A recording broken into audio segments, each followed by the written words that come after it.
welcome back to the channel. Right, today we are going to be having a look at a watch which I have been after for quite some time, and there's no real reason why I haven't bought it. It's just one that I'd never pulled the trigger on, but my wife, obviously, she'd been kind of watching and listening, so she grabbed me this one for Christmas, and like I said, it's something that I've been looking at getting in for a long time. So this is the Hamilton Khaki King is the correct title on the Hamilton website, and the reference number is the H64455133. Nice long number for you to remember. This is what you get with it. It comes with an outer box, and I've already taken that box out of that box because it's one of those that's like a nightmare to get the lid off. So we'll move that out of the way, and it comes with your book of words in various languages, and your 2-year warranty card, which is signed, which is pretty cool. And then inside that you get this, which is your your wooden style box, and then your cushion on the inside of that, and that's what you get. So yeah, pretty nice packaging. Now I think personally, for the price of these, that for a kind of a Swiss automatic and the kind of the features and things that you're getting on this, I think this is a cracking little watch. It's there's loads of reviews out there on this, and everybody says how good it is. Yeah, let's get into this and see what I think. Sizes: we have a case size of 39.8 millimeters, including the crown is 43.5. We've got a lug to lug of 49.7, and we do have female centre links on that end link. We've got a thickness of 11.4, which includes that double domed sapphire crystal, and we've got a lug width of 20 millimeters and an overall weight of 138 grams with all the links in it. And the construction of the watch is all 316L stainless steel. As I said, apart from the sapphire crystal, no twisty bezel on this because it's a field watch. We've got a high polished crown, high polished bezel, everything else is brushed. We'll move in so we can have a better look at that. And I think the quality of the brushing at the price point, I don't think you're going to get any better than that. It's just really nicely done. The high polished bezel is a little bit of a polarizer for some people, because it's the only part that's high polished is the part that's going to kind of take the bashes and knocks.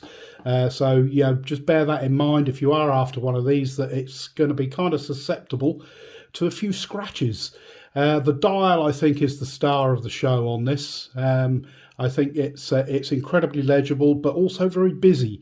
But it's been very well thought out with that day-date complication at the 12 o'clock position.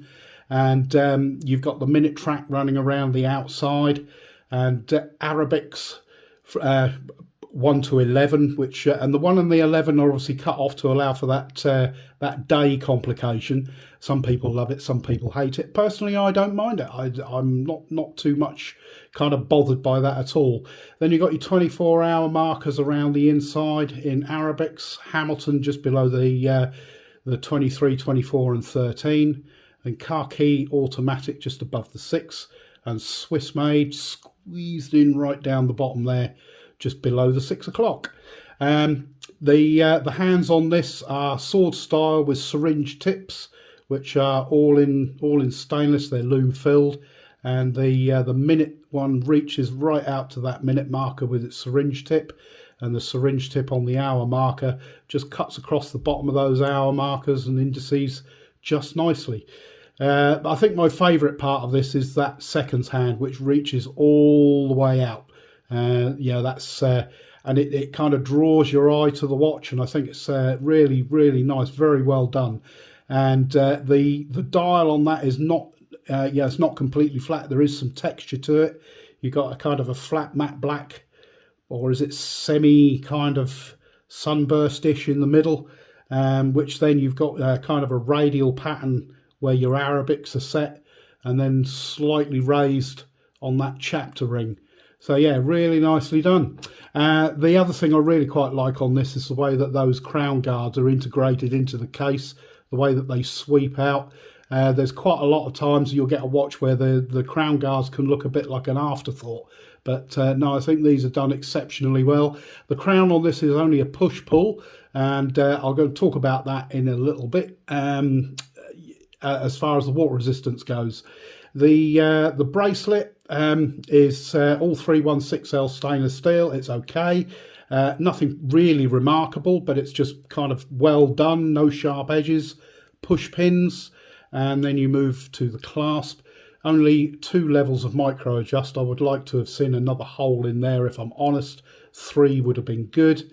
Open it up, you get your milled clasp, and then on the case back you can see we've got an exhibition case back and solid end links, and everything is brushed on the back of that case.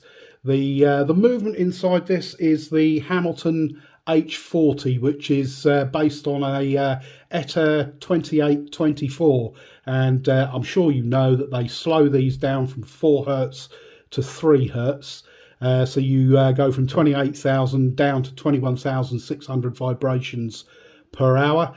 But it and with a couple of other things that they do, I'm not sure if this has got silicon hairspring or not, I do not know. But they get the power reserve up to 80 hours, which is incredibly useful. And as you can see there, we've got water resistant 5 bar.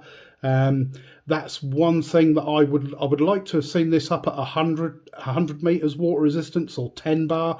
I think with the addition of a screw down crown, that probably would have helped that. But you know, as a field watch, 50 meters I guess is okay. You know, it's going to take rain and sort of splashes and stuff like that. But yeah, you don't want to get this one kind of soaking wet or immersed in too deeper amount of water. The sapphire crystal on there, as I said, is double domed, and as you can see, it does not have any AR coating, which is another thing that I think I would have liked to have seen, yeah, at least a couple of layers on there.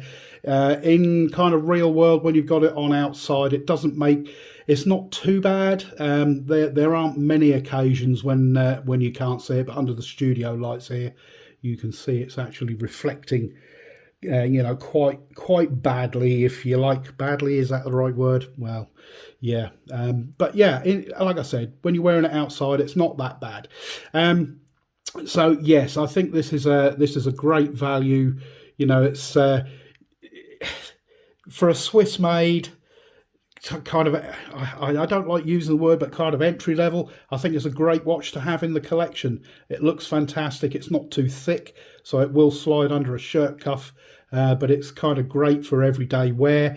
Good kind of sports watch, yeah, being sapphire crystal and all stainless steel, that take knocks and bashes, but just remember that you are going to get some dings and scratches on that high polished bezel. There is some lume on this, and as we know with Hamilton, they are not particularly well known for their lume.